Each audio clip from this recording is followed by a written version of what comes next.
Hello everyone, my name is Yee Fung. The national budget gets announced every year, but how much do you know about it? Let's get into it. Annual budget equals government giving out money. Yes, that's half correct. Aside from the annual expenditure, the national budget is a fiscal policy which directly influences the government's short-term plans. Meanwhile, for medium and long-term plans such as the 12 Malaysia plan, allocations are also allocated on an annual basis. Medium and long-term plans are usually visions and directions, allowing the people to see the government's outlook for the next year. Put simply, it's very much like a personal financial planning. During the last few months of the year, we will use our current salary to estimate a 3 to 5% raise in our annual increments, 1 to 2 months bonus, and then allocate this sum to expenses such as your housing loan, car loan, food, transport, medical insurance, etc. And then plan whether to invest the remainder or use it for self-improvement. Where does the government's money come from?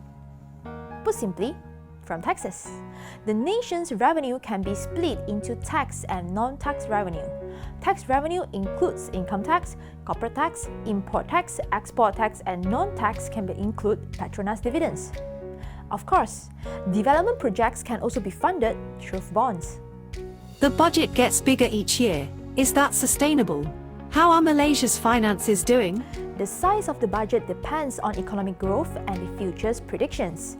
When the economy is strong, the government is able to follow through its plans using tax revenues.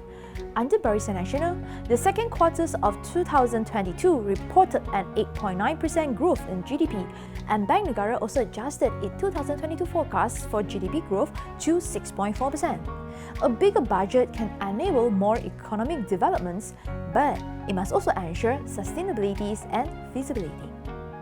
Under the Loan Act of 1959, Treasury Bills Act of 1946, and the Government Funding Act 1983, Malaysia fiscal law states that all expenditure can only be paid through the government's direct and indirect taxes.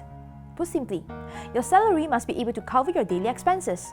So, of course, it's in a healthy state. Okay, let's put a pause here. Stay tuned for our second half of the episode. We will continue to talk about Budget 2023.